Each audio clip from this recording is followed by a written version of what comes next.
Well, hi everyone. I'm John Ritlin with my review of WWE NXT, the go-home show for Takeover in your house. And how is that show shaping up? Well, they finally set the card by adding a match tonight.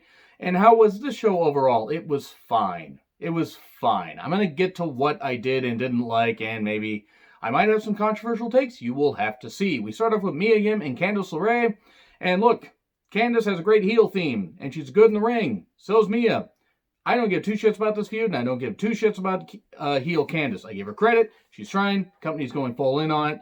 But, I just don't care. They also did a cheap count-out finish because they had to find a way to get some interwoven parts here. And it was like, oh, we're going to get some feuds going and everything, and we're going to add this new match, and we're going to just have a random tag match. Holla, holla, holla. But before we get to that, Tegan Nox comes out and confronts Candice after Mia got sent into the video wall, and then Reina Gonzalez and Dakota Kai attack Mia Yim, and we get a big old melee and everything. Gargano shows up, and Keith Lee shows up, and we get a random tag match because apparently Teddy Long is booking NXT.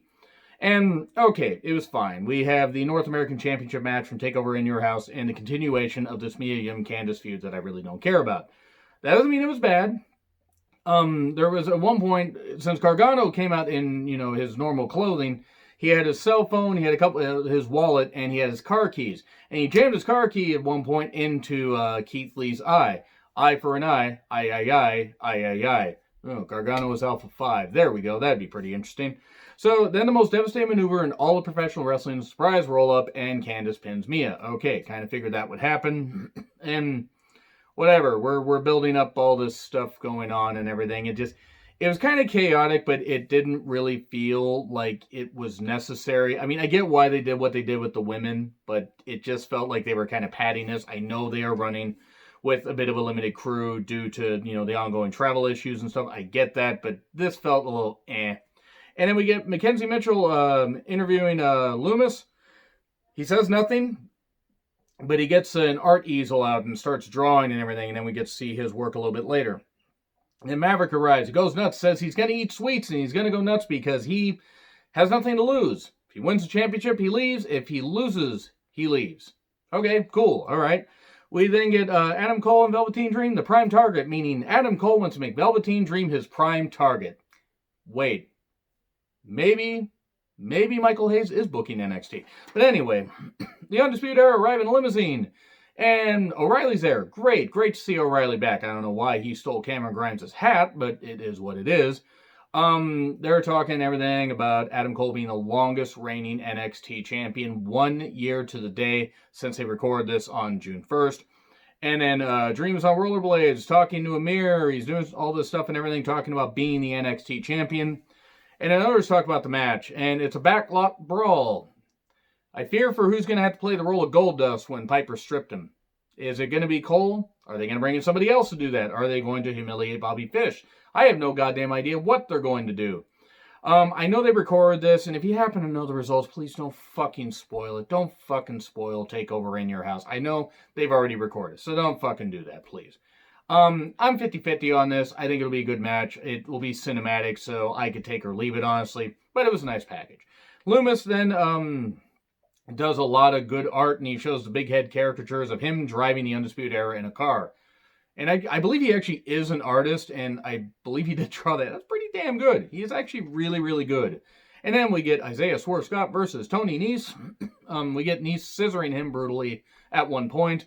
We get a step spot. Gallagher shows up to try and distract Isaiah Swerve Scott, but then he gets a sunset flip, the most devastating maneuver in all of professional wrestling. The roll-up, gets the pin on Nese, and escapes. And Gallagher, gentleman, Jack McGregor, basically, he's, all upset. Nese is upset, and I guess we're getting an alliance here, and I don't know. It feels like this whole cruiserweight division is kind of, I mean, it's got some good talent, but it's like they're trying to resurrect something that's basically just not working. It just has kind of gone as far as it can go, and now it's so far buried you just can't, get it back. You can't resurrect it. It's not like Friday the 13th Part 6, I think, was the one where Jason got resurrected by a bolt of lightning. It's not like that.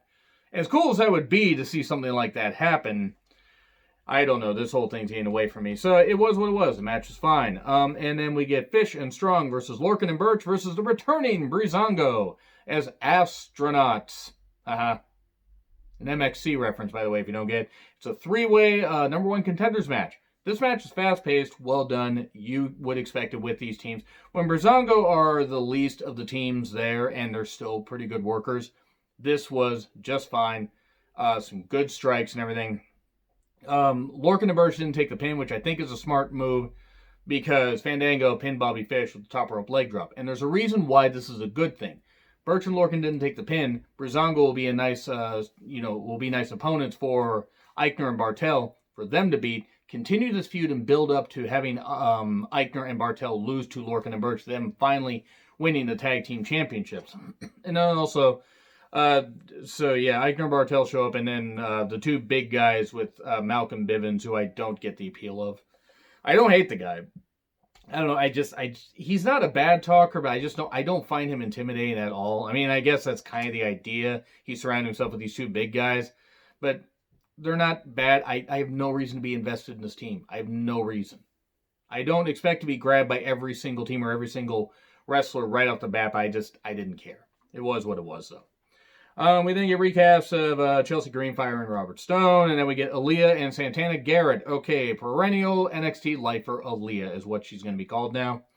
And here's Robert Stone. Santana wins, and then he, despite the fact he could have gone with Santana and said, hey, let me try to recruit you, he gets Aaliyah. So you're basically admitting that you're just having a losing brand. I mean, it's nothing against Aaliyah. I mean, she is what she is, and what she is average. But you're just admitting that your brand's full of losers if you're doing this. I mean, hey, if he can resurrect Aaliyah's image and actually make her, mean much of anything rather than NXT's perennial lifetime jobber, then good.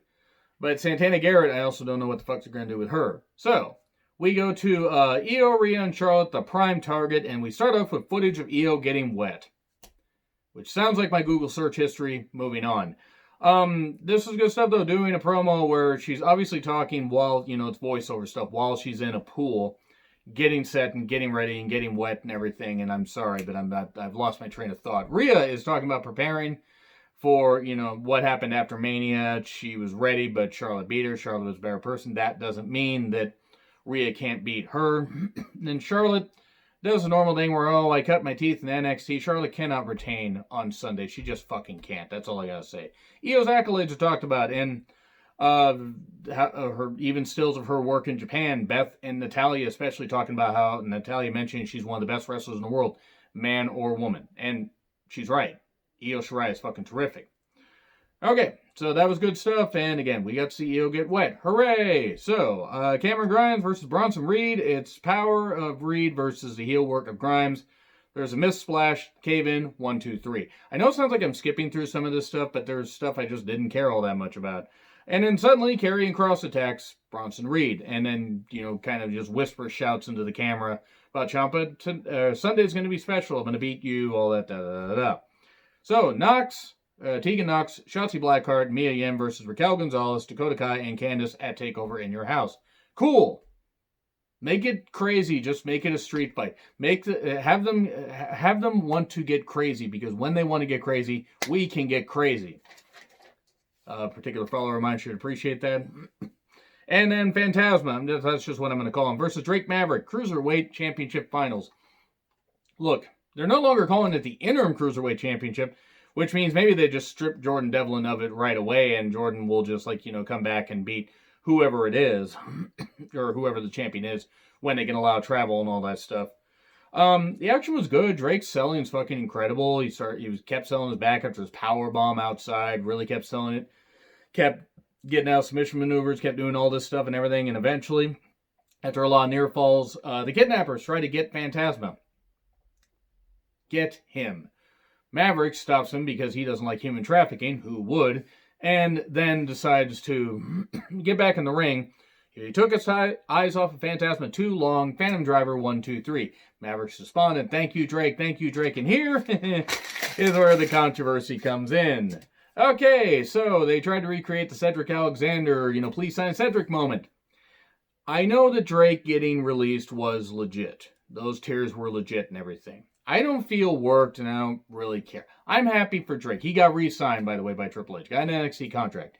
he's going to be featured. He gets to continue to live his dream of being in WWE after all the hard work he's done on the indies, working in Impact, doing some great work in Impact with EC3, and it's fantastic. Here's the thing. I didn't care. I just didn't care. I mean, I'm sorry. I didn't. I'm happy for Drake. I wish nothing but the best for Drake. I like the guy. He's a great athlete, but this felt fucking forced. It felt forced, rehearsed, all this stuff. No, Maverick's emotions were genuine. And I believe that Triple H has tried to help out some talents the best he can. But that being said, guys, sorry, this just didn't do it for me. If there are people that legit liked it and were emotional about it, fine. I'm not saying that you guys can't be. But this just didn't grab me. I was like, oh, look, Maverick got a contract. Oh, pretends to be shocked.